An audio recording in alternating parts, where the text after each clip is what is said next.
So Anthony Davis's dad recently had a quote where he said he did not want his son to go to the Celtics because of the way they treated Isaiah Thomas. And I think this brings up a really interesting discussion that isn't really about basketball per se, the X's and O's and all that, but more so just how you treat players and the personalities involved with all this, and if that can affect the way that you're perceived around the league, and then in turn, it can affect whether a guy like Anthony Davis wants to come to your team. Danny Ainge has traded a lot of NBA players over the past few years, between trading Pierce, KG, and Jason Terry to get the Brooklyn picks, which then led to, at the moment, has led to Jason Tatum, Jaylen Brown, Kyrie Irving, and another draft pick that is going to come from the Sacramento Kings. And we were all like, yeah, this is great. You know, the Celtics are setting themselves up beautifully, and they're going to be really good for a long time, title contenders, the whole 9 yards. But then we see this quote, and I think, number one, there's a chance that there is a little bit of Rich Paul kind of egging this on. I suppose that's possible, but I do think there's probably some real truth to that as well. Plus, there was a tweet that someone had where they said that players have had these conversations where they're basically saying, damn, you know, if they would trade away Isaiah Thomas after everything that happened with him with the death of his sister, on top of that he played through an injury, and then I guess there was some controversy about how transparent the Celtics were with the injury. Some would say that they had to make Isaiah sit because he still wanted to play. Others would suggest that, again, they weren't all the way revealing with how hurt he really was to get them past the Wizards, and then to trade him for Kyrie Irving. Players will look at that and be like, damn, I don't really want to go there. I mean, do they even see me as a person, or do they just see me as another asset?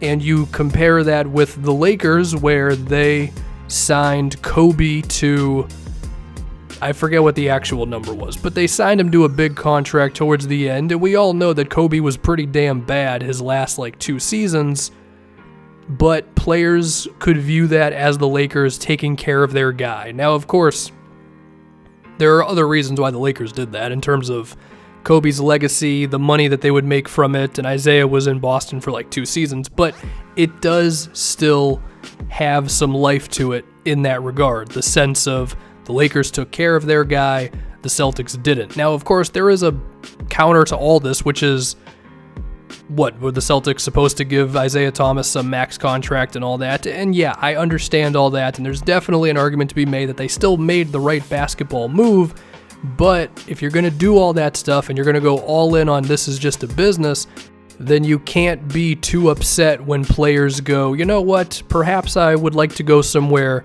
where I'm treated as a person all of the time. Now, that doesn't mean that other teams don't make trades. It doesn't mean that there's not still some sad moments that could happen within teams when a guy gets moved, but if it's possible to go overboard in that direction, I think the Celtics have done it.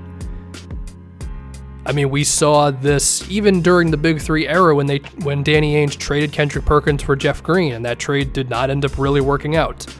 And of course, because this is a players-driven league now more than ever, where guys are dictating where they want to go, and we're getting intel from Anthony Davis's dad and Lonzo Ball's dad and Kawhi Leonard's uncle, this stuff really does matter. I mean, agents and all this that we don't really see and we don't have connections to have an influence on the relationships players make in terms of with coaches, front offices, other players, and dudes talk, and there's a chance that the belief around the league is Danny Ainge is just not going to care about you like that, and that is, of course, not going to help your case in this sort of thing.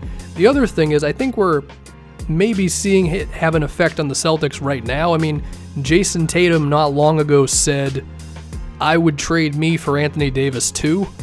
Now, I know he did it a little bit of a joke, little tongue-in-cheek sort of thing in the moment, but I think that also tells me Jason Tatum is very aware of all the rumors that are out there. I mean, how could you not be? It's not like he's also not on Twitter all the time like the rest of us are. I'm sure he sees Bleacher Report or ESPN, SportsCenter, different journalists tweeting the same things that we see all the time. So, of course, that's going to seep into his brain, and it's not going to help him that Danny Ainge has made so many moves in the past. I mean, you look at right now with Gordon Hayward, right? Obviously not having a good season. We know why. And is it possible that Jason Tatum or somebody else in the Celtics thinks to themselves, damn, I wonder if Danny is looking to trade Gordon right now? Now, does that affect the on-court product? I mean, it certainly doesn't as much as game planning and guys' health and all that, but maybe a little bit. Because if a player is not 100% all in because they think at any moment they could get traded, then that could hurt the on-court product a bit. I mean, right now, the Celtics are the 4th seed. They could get to number 3 because they're a game behind the Sixers and all that. But right now, they're the 4th seed. And the Bucks are, of course, the 1 seed, which means they would play in round 2. Let's say it's a tough road game in Milwaukee. The Bucks are up by 4 points with like 5 minutes left, okay? If the players in the Celtics have any little teeny doubts in their brain about if they're actually going to be on this team 2 years from now, that could be the sort of thing to where, sure, again, the basketball stuff would matter, but that's certainly not going to help you in that specific situation, and that could be the beginning of the end for you in a tough playoff series. So, just saying, there can be ramifications for just constantly having the mentality, I just got to get more assets, got to get more picks. You know what, this guy, I could do better with something else for this dude, and yeah, again, potentially seeing that right now with Anthony Davis's dad. Now, of course, that is his father, and while I'm sure that dude has influence on what Anthony Davis is going to do, safe to say Anthony Davis is going to make his decisions. So that quote potentially has a little bit more blown into it than what it actually means, but it certainly means something. And the Celtics perhaps have kind of done this to themselves with the way that they've moved guys around over the past couple of years.